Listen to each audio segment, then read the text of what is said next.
One. Good evening, fight fans. This is Jesse, and today we got a new one for you guys. We have special guest Antwun Echols. How you doing tonight, sir?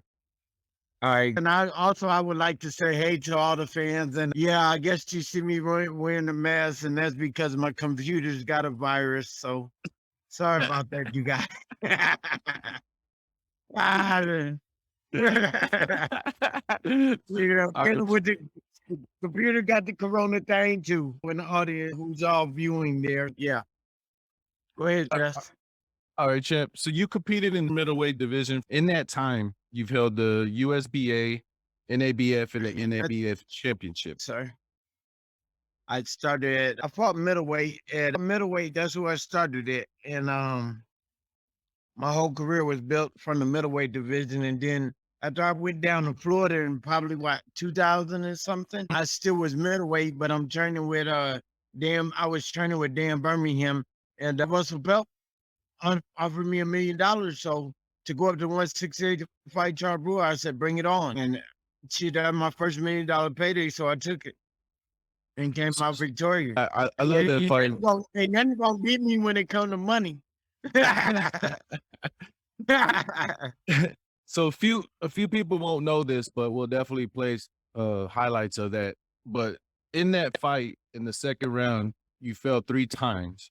You got back up, and in the third round, you hit him with a left uppercut, and the ref stopped that fight. Now, not a lot of people have that heart. Do you remember what was going through your head in that moment, like round two? Yeah, from the round two, the first time he knocked me down, if you go back and look at that tape, I would tell you guys, if you go watch my mouth and watch the referee when he's counting me out, I thought I was at home in Davenport, Iowa, because if you see it, I'm talking to the referee and I'm saying, why in the excuse my language, why in the F did you let him steal on me? And I thought the ref was one of my homeboys until got around about 6. Then I said, oh shit, I'm in a fight. And I started waking back up. But anyways, during that camp with Dan Birmingham, he had me spinning in circles. You know what I'm saying? That would stop me. And then he had me stop and hit throw combinations on the mid, so that would help me with my equilibrium. So I guess Dan must have watched this guy and he knew I was gonna go through that because I definitely had no idea. And those spinning routines that he used, oh, that helped me because when I got back up, I was fully aware. And I was totally surprised because who recovers like that and after getting hit and hurt like that? And I definitely did. I was like, oh damn, after the fight, I told Dan he was a damn good trainer to even think like that too. And anybody out there who's boxing, good technique, do the spins and you recover quicker once you get rocked because when you do get rocked like that, you're definitely dizzy. So I recovered so quick. I don't know what it was, but Dan did his dang job. What would you say Yeah, but was Charles Brewer hits like a damn tank, and I knew I did too. But I've been through so much adversity as a kid and a child coming up living, and I just wasn't gonna let nothing beat me that night. what do you think was harder? Was it harder defending the title, or was it harder preparing to get that title? Oh, it was harder defending the title, most definitely, because I've never felt that much pressure in my life. Charles Brewer is strong as hell, like I said. And let me be straight with all the fans because I've seen a lot of critics talking about this. Antwun is a big middleweight. Never was I a big middleweight. I walked around when I fought Charles Brewer. I walked around at 156, and I made it to 168 because I wanted that ticket. Never have I ever been a middleweight, period. I still today I walk around at 158, something like that. So So you gotta think about them guys are coming down from, especially at the middleweight, like when I fought Bernard, same thing. Those guys are coming down from anywhere from 175 to 170. And Charles Brewer, definitely, when I fought him at 168, I know he came down from anywhere from 190 to 180. These guys are bigger than me, but I just wanted to tell you, if you ain't got that heart and mustard and bronze, stay out of boxing because You definitely gotta have it. And I showed that I have this. I just wanted to let everybody in the boxing field understand the adversities I went through and still made it. Every time I fought, these guys had an advantage of me because I was a smaller guy. Like I'm saying, at 160, I was only them guys gotta be coming down from 170. And big as they were to me, if you go back and look at the fights, I'm hella small. And I'm walking around at 158. So there you go. But I'm just telling you, I'm a lion. That's why I was able to do all these things. And what was the road to become pro for you? As far as what age did you start boxing, and then you realized Uh, that I Yes, for sure. I started boxing and was age 17. I remember December 89. And then 2 years later, I was on the USA team, or a year and a half later, I was on the USA team. There's controversy with me and Raul Marquez at the Olympic trials. Joe Bird definitely got fired. The Olympic Center want to bring this up. We can bring that up. But Joe Bird definitely got fired because he protested for me. I had Marquez knocked out in the third round. And Marquez, if you want to talk junk, we can do it again. And I had Marquez hurt in the third round. And you had 12 years experience on me. This is my first year or something other like that. Anyways, I have Raul Marquez hurt in the third round. And in no time in Olympic history had they rung the bell early. No time. They rung the bell a minute 30 seconds early because I was going to knock Raul Marquez out. And that's what he had time to rest. So he ultimately got the decision. Ain't no way in hell he hit me 7,800 times to 10 times. Get your butt out of here. These people, the whole world is messed up now. That's all I can say. how were you able to overcome that at that moment, especially Adversity of yeah, not winning. was it Yeah, I just ate it up. Shit, getting ass whoopings at home as a little kid and for things you didn't do. What you got to do? Eat that shit up, right? Yeah, most definitely. Excuse my language again. So no, no, I that's what ate we're it here up for. and kept living on with life. You know, huh? No, I said that's what we're here for. Training when you were fighting in your time, I know that division was tough. Were you ever even close to fighting like Joppy or Trinidad? I know after that big fight that you had, were there negotiations for That's that? if you go look at that, but Oscar Bravo. I fought Oscar Bravo. If you go look at that fight, Trinidad would not fight me. I said I even take a Trinidad, and nothing ever came about. I said it right there, and I believe we were ESPN or something. But and then yeah, so Trinidad was out the picture. Joppy, that's my cousin. Nobody Oh, knows really? I that. didn't know that. Yeah, so I wanted to fight Joppy, but I think I was with Better Promotion didn't want nothing to do with that. But Joppy was with Don King at the time. And when I first came in the game, I was down there in Don King camp because signed with I signed with Don King when I first came out of boxing. And Don King was like, "You's a hell of a fighter, boy." I went over to Ecuador and knocked the Ecuadorian out in 1 round. And I went, you remember when Julio Cesar Chavez was supposed to fight Frankie Rendell the first time over in Mexico? Yeah, yeah, the very first one. If you don't, that's what is supposed to happen. The fight was postponed. Guess why? No idea. I cut Julian Jackson's eye wide open because he was on the card too. I didn't know that. Yeah, just coming straight out the images, but I was bad. I was a bad boy because mentally I was sound and nobody could tell me nothing. I came in the ring to whoop ass.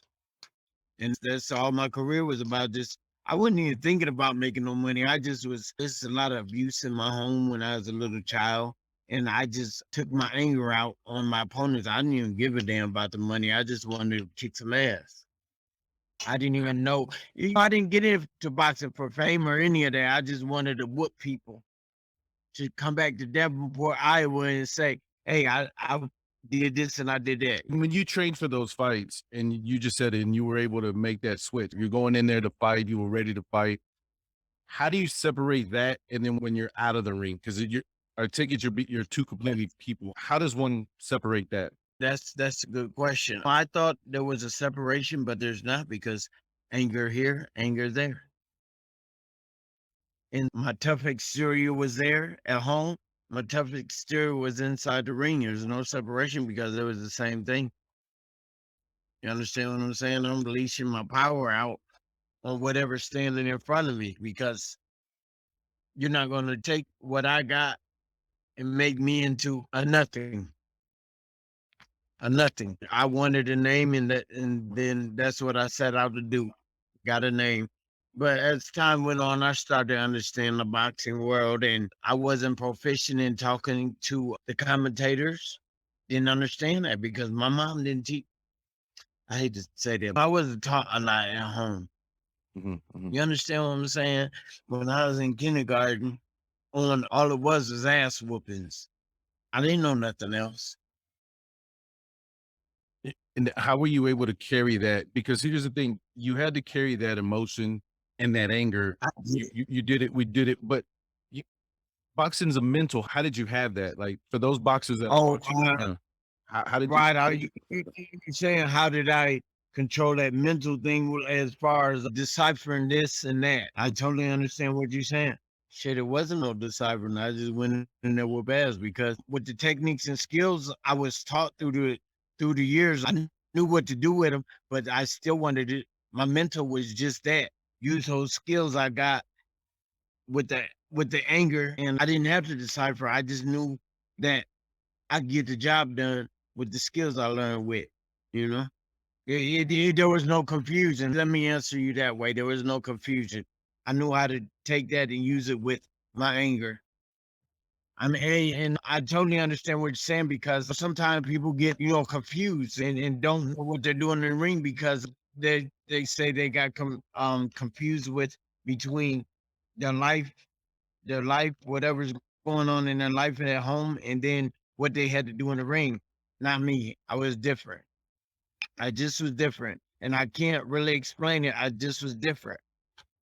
how important was your corner as you started your when you started? From scratch or from which area? I had Alvino Pena from Davenport, Iowa as my trainer. And then it went to Alvino Pena and Danny Dothard. And then it went from Danny Dothard and Alvino Pena to the Goosens. The Goosens? Yeah. What up, y'all? Tim Goosen. Love y'all.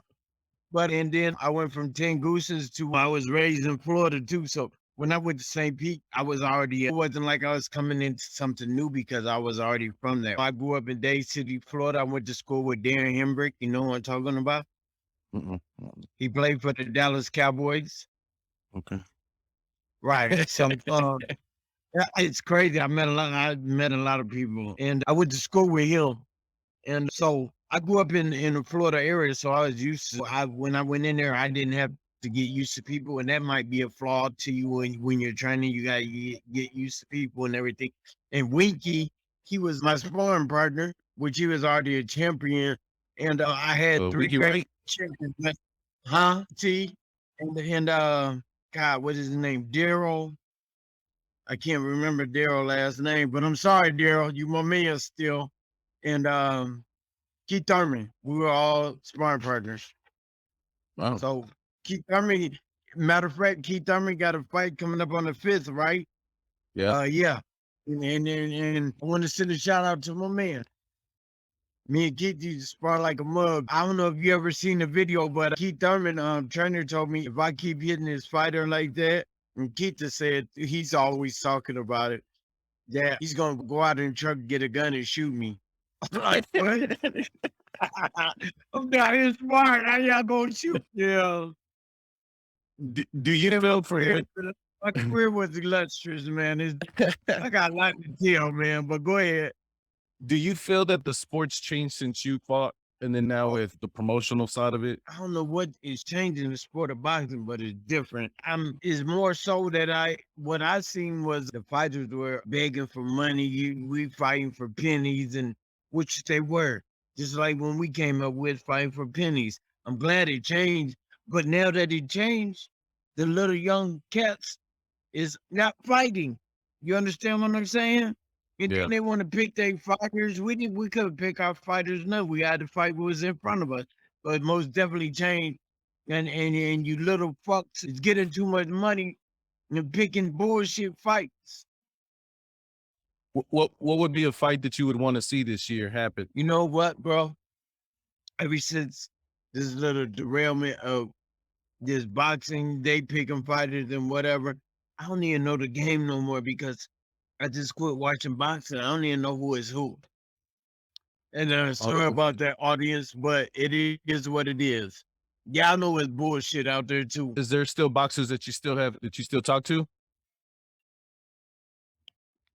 All the time. I talk to them all the time. The guys from the USA team, we come on Facebook. We all on Facebook. So it's just a whole clique of us on Facebook. And then I mostly talk to, I talk to Keith all the time. That's my boy here. We ain't gonna never quit talking. And Teron Millette, you remember him? He's from Missouri. And don't just be saying, yeah. No, I wouldn't do that. One time I got tested. I'll never do that again. Oh, God.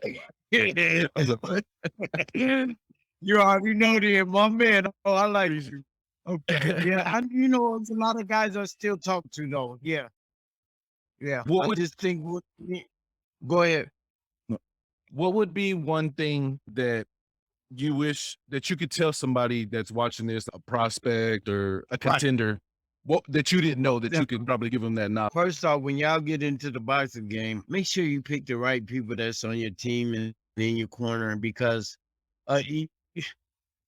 these are the strong assets that you need when you go into boxing. If you pick a weak promoter or trainer or something like that, and they fucking you in the end, taking your money, giving you bum sparring partners, that's because you made that decision. You can't blame nobody else but yourself because you're the one that signed the black and white lines on that damn paper. And as far as the trainers, you gotta pick your right people.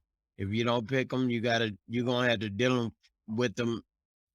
What do you think is the secret for a good puncher? Like whenever you're in the ring and you say, "Oh shit, this dude can hit." How do you adjust to that? Well, once you're in there, you always had to keep your wits about you. Pay attention. Get out the motherfucking way when you can. And no, I like talking shit. And get out the motherfucking way when you can. And always try to counter. Be sure you're in place to counter, because that's what I used to do. Brian Barbosa, when I fought him, that dude was hitting me hard, but and I wasn't countering. But at the end of the fight, I started countering, so that's how I was able to knock him out the ring. And when you come back, throw that motherfucker fist of fury. Yeah. what was one of the greatest fights you ever saw at ringside? So as a spectator, when you were watching, is there a fight that stands out to you that you saw that you like? I think it was Riddick Bowe and Evander. Evander Holyfield. You spit on me, Evander. No, it was he knocked the spit out of both mouths. What is going to war? Those are good fights. Was there a fighter when you were watching boxing at the time that reminded you of you? The style of fight or the grit, the passion? I just, you know what? There's not a fighter like anybody, because you grow up watching these fighters and you adapt and you take things from here and there from each fighter. And that's why I was so good, because I took this from Sugar Ray. I took that from Hagler. I took this from Tommy Hearns. You know what I'm saying? And I made me. I didn't really box. I didn't have any boxing technique when I was younger, but as time went on, I did develop a little bit, and I got that from Sugar Ray. Sugar Ray. And then my very last question is, how Terry Norris, that motherfucker hit hard. Terry Norris hit me so hard, I walked out the ring. I remember. I never walks out of anywhere. I'm up in California, it's burning, and hit me so hard, I said, fuck, I ain't sparring no more today.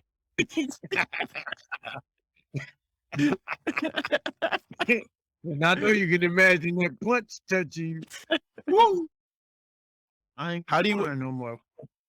You left a legacy in your fight when you fought Charles.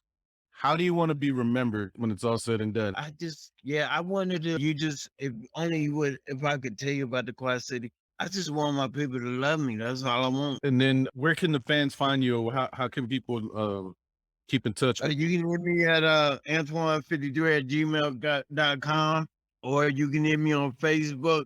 I'm on Instagram. I'm on.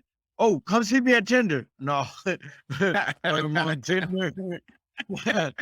And I don't have a number for you, but I'm on those two places. You most definitely can get me on my Gmail because I mess with the Gmail. But I would love to hear from you fans. You know, I don't hear from you much. I don't. I'd rather hear from y'all instead of the damn critics. I can go on the thing right now. I be this motherfucker said what? But I don't thrive on that. But it just Mhm. fucking blows me out of the water. The things that people will say about you, knowing they get their head bashed in. But that's what boxing and the sport, any sport is designed for, to have critics. So yeah. Absolutely. Champ, I hope we do this again. Yeah, I really wanted people to get to know me as a person, and I thank you for having me on your show. Absolutely, I champ. thank you, man.